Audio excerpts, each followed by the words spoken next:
जय श्री राम। बड़ों का आशीर्वाद बाकी लोगों के लिए एक ढाल का काम करता है। जहाँ भी कठिन समय हो, बड़ों के आशीर्वाद से मुश्किल काम भी आसानी से बन जाते हैं। लेकिन आज के भाग दौड़ की ज़िंदगी में आशीर्वाद का महत्व कहीं न कहीं दरकिनार होते नज़र आ रहा है। उसी के बारे में अभी हम चर्चा करते हैं। बड़ों के आशीर्वाद का क्या महत्व है, उसी से संबंधित ये एक कहानी है। ध्यान से सुनेंगे। घर की नई नवेली दुल्हन एक प्राइवेट बैंक में बड़े पोस्ट पर थी। उसकी सास लगभग 1 साल पहले गुजर चुकी थी। घर में बुजुर्ग ससुर और पति के अलावा और कोई न था। पति का अपना कारोबार था। बुजुर्ग ससुर रिटायर होकर के घर में बैठे हुए थे। सास गुजर चुकी थी, बच्चे अभी हुए नहीं थे। कुछ दिनों से बहू के साथ एक बड़ा ही विचित्र हादसा हो रहा था। बड़ी विचित्र घटना घट रही थी। घर का सारा काम जल्दी जल्दी निपटा के ज्यों ही बहू ऑफिस के लिए निकलती, ठीक उसी समय उनके ससुर उनको आवाज़ लगाते, बहू मेरे चश्मे को साफ़ करके थोड़ा मुझे देती जा। बहू जैसे तैसे उनका चश्मा साफ़ करके उनको देती और भागती भागती बैंक में पहुंच जाती। अब ये काम तो जैसे रोज़ का हो गया। रोज़ जैसे बहू घर से निकलती वैसे ही ससुर बोलते, बहू मेरा चश्मा साफ़ करके मुझे दे जा। बहू कभी कभी लेट होने पर बहुत चिल्ला जाती थी, लेकिन कुछ बोल नहीं पाती थी। कुछ दिन बीतते बीतते जब जब जब सब बहू से बर्दाश्त से बाहर हो गया, तब उस नई नवेली इकलौती बहू ने अपने पति के साथ ये बातें साझा की। पति को सुन के भी बहुत आश्चर्य हुआ कि पता नहीं पिताजी ऐसा क्यों कर रहे हैं। फिर भी पति ने यह कहा कि ऐसा करना, सुबह में ही बाबूजी का चश्मा साफ़ करके उनके टेबल पर रख देना, झंझट खत्म। अगले दिन से बहू ने यही काम किया। सुबह सुबह उठ करके बाबूजी का चश्मा साफ़ करके टेबल पर रख दिया।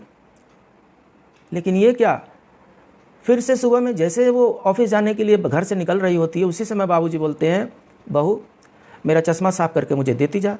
अब तो बहू को बहुत गुस्सा आया। किसी तरीके से अपने गुस्से को उसने चबाया, कुछ बोल ना सकी, चश्मा साफ़ की, उनके टेबल पर रखी और ऑफिस के लिए चलती बनी। रोज़ रोज़ ये चीज़ें बदल नहीं रही थी। प्रतिदिन का यही काम हो गया था। समय धीरे धीरे बीतते गया। कुछ समय के बाद बहू के रवैये में परिवर्तन आ गया और अब तो माजरा ये था कि बहू ससुर चाहे जितनी बार भी चिल्लाते रहें, बहू कुछ उनकी बातों को अनसुना कर देती थी और अपने काम में लगी रहती थी। समय का पहिया कहाँ रुकने वाला है। गुजरे समय के साथ एक दिन ससुर भी गुजर जाते हैं।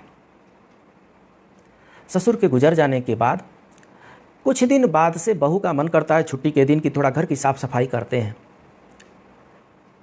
बहू ससुर का कमरा खोलती है और साफ़ सफाई में लग जाती है। उनके टेबल पर उनको एक डायरी मिलती है। बहू वहाँ पर बैठ जाती है और डायरी को पलटने लगती है। डायरी पलटते पलटते एक पन्ना मिलता है और उस पन्ने पर ससुर ने क्या लिखा है, ये हम सब की आँखें खोलने के लिए बहुत ही इम्पोर्टेंट चीज़ है, काफ़ी है। जितनी लोगों की आंखें बंद है उन सब की आंखें खुल जाएंगी। ससुर ने जो अपनी डायरी में लिखा है, ससुर ने डायरी में लिखा है 19 अक्टूबर 2019। आज के भाग दौड़ के ज़िंदगी में बच्चों के पास अपने से बड़ों का आशीर्वाद लेने का समय ही नहीं रहता। लेकिन बच्चों को शायद नहीं पता है कि बड़ों का आशीर्वाद ही मुश्किल समय में उनके लिए ढाल का काम करता है। इसीलिए जब मेरी बहू ऑफिस के लिए निकलती थी तो जाने से पहले मैं उससे बोलता था कि मेरा चश्मा साफ़ करके मुझे देती जा। जब वो चश्मा साफ़ करके लाती थी, मुझे देने के लिए झुकती थी, उसी समय मन ही मन उसके सर पे हाथ रख करके मैं आशीर्वाद दे दिया करता था। उससे मेरा मन प्रफुल्लित हो जाता था, क्योंकि मरने से पहले इसकी सास मुझे कह करके गई थी कि बहू दूसरे घर से आई है, इसको अच्छी तरीके से घर में ध्यान से रखना। बहू को ऐसा कभी ना लगे कि हम उसके असली माँ बाप नहीं हैं। बहू की जितनी हो सके उतनी खातिरदारी करनी है, उस पर अपनी आशीर्वादों की वर्षा करती रहनी है। मैं तो बूढ़ा हो चला हूँ, कोई काम तो अब कर नहीं सकता हूँ, हाँ आशीर्वाद ज़रूर दे सकता हूँ।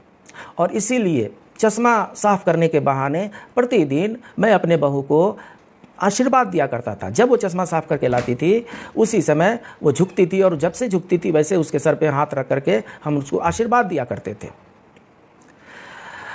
ये डायरी पढ़ करके बहू जो है फूट फूट करके रोने लगी। आज उसके ससुर को गुजरे ठीक 2 साल से ज़्यादा समय बीत चुके हैं,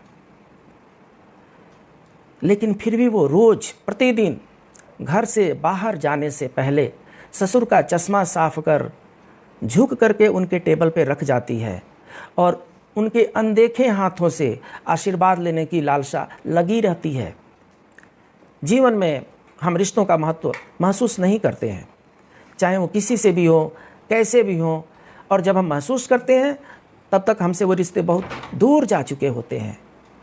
इसलिए रिश्तों के महत्व को समझिए, उनको सहेज के रखिए। बड़ों का आशीर्वाद मिलेगा, मुसीबत के समय ये ढाल का काम करेगा। फिर मिलते हैं एक अलग अलग कहानी के साथ, दूसरी कहानी के साथ। तब तक के लिए जय श्री राम।